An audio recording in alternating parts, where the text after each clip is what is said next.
A imaginação do homem fez com que ele sofresse um grande salto no seu processo evolutivo.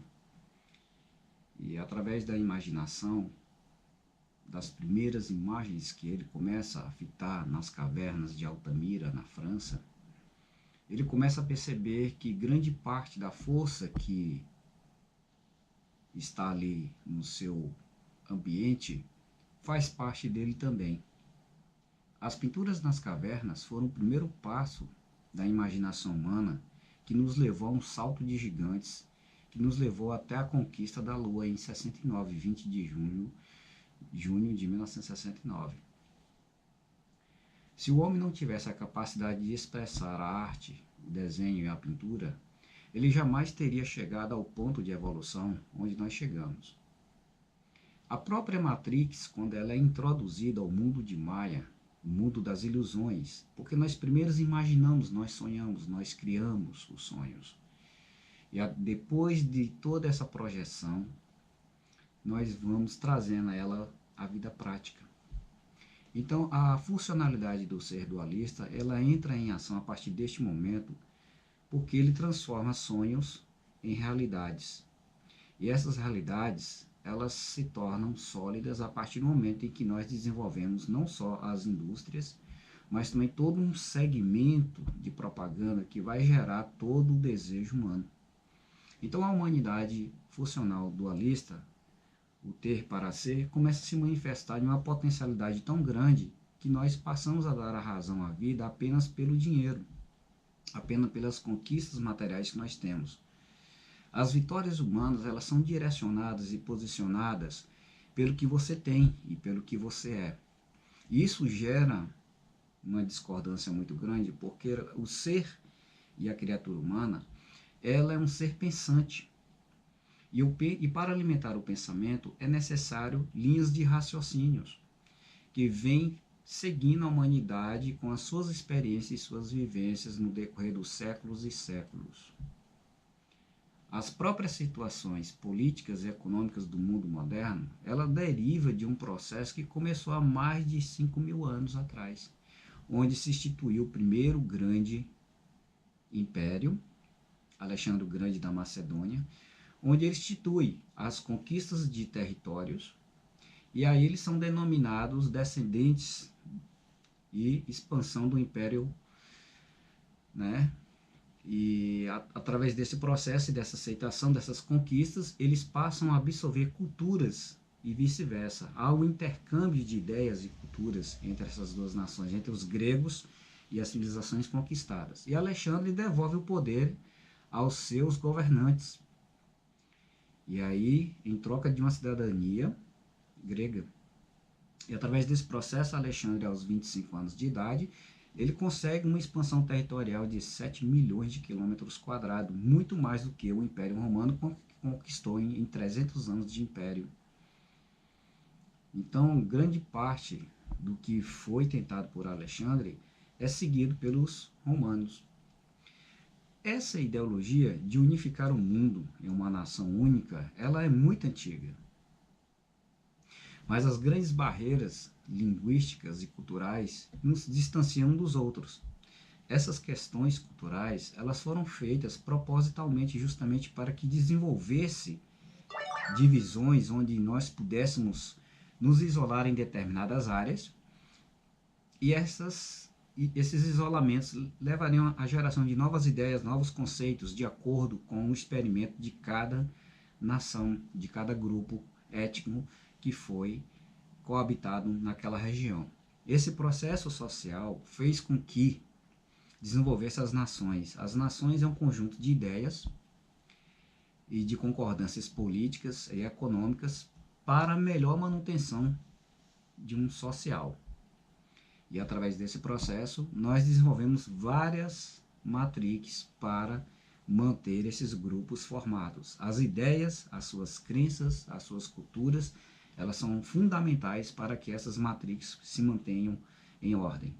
A partir do momento em que o mundo começa a se conectar uns aos outros, a era da globalização, a era da informática, da internet, a facilidade do iPhone, que nos favorece uma comunicação, não só troca de informações, mas também de fotografias e documentos, isso nos faz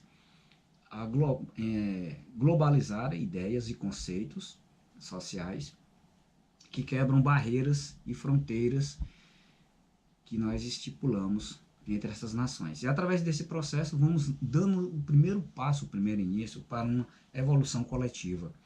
Independente da língua, independente do país em que você se encontra, o mundo está globalizado, conectado. E como eu disse anteriormente, em 1500 anos de história humana, em 5 décadas nós fizemos descobertas e desenvolvemos tecnologias mais do que em 1500 anos de história humana, em apenas 50 anos. Hoje nós temos a capacidade de poder fazer avaliações, colocar ideias dentro da internet e ser divulgada, receber opiniões, conceitos, observações. E através desse processo, a humanidade vai se desprendendo e saindo da ignorância e partindo para novas ideias e conceitos. A imaginação humana, a criação de novas tendências tecnológicas para facilitar a vida do ser dualista funcional, ela começa a se manifestar cada vez mais presente. Entretanto, quando nós vamos aos primórdios da origem, nós vamos detectando que o hidrogênio, que supostamente sofreu uma transformação e se virou hélio, e depois, com a força gravitacional e o calor desprendido de uma estrela, ela se transforma em carbono, e assim esse processo continua através da sua movimentação e forma-se a tabela periódica com os elementos químicos. As criaturas humanas, elas são formadas por 74 tipos de aminoácidos, mas apenas 25 aminoácidos é o suficiente para nos detectar e nos colocar dentro das funções que nós já conhecemos. Esses aminoácidos, eles são estimulados pelas nossas emoções. Então, quando nós entramos dentro de um processo do próprio estudo do professor Uemura, em Tóquio, nós percebemos que grande parte do corpo humano é um reflexo de tudo aquilo que você pensa. Porque o pensamento associado às suas emoções, elas liberam algumas enzimas no seu corpo que vai te provocar as suas reações psicológicas. Então, a imaginação, o pensamento associado às emoções, elas são fundamentais para o desenvolvimento, principalmente, do seu equilíbrio mental. E essas características, elas são fundamentais para que você possa dar continuidade à expansão de sua consciência. A consciência, que é um aglomerado de informações processadas, vivenciadas e praticadas através de ações, por isso que nós precisamos dos nossos corpos, para que nós possamos nos interagir. É claro que para isso existe um tempo e um prazo. Quando este tempo e este prazo, eles são vencidos, nós colocamos a palavra interrupção ou morte. Entra os reencarnacionistas, que acreditam que a vida pós-morte e vice-versa, e a linha do karma, a roda de Sansara, e nós retornamos novamente para cá, o quanto é necessário para aprendermos apenas uma lição. Então, uma vida de aproximadamente 70, 60, 50, 100 anos, ela é insuficiente para que você possa desenvolver uma má tendência no seu eu.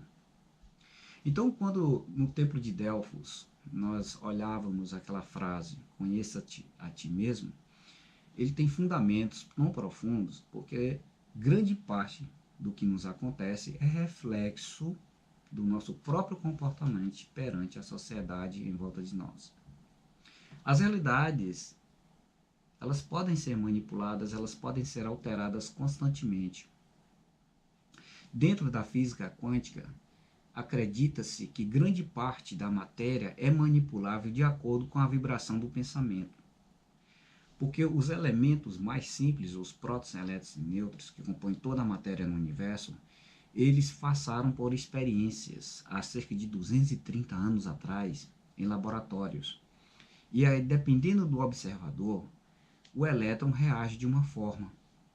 E dependendo da forma como ele é colocado e do observador, ele vai ter reações diferentes. É como se a consciência maior exercesse influência na consciência menor.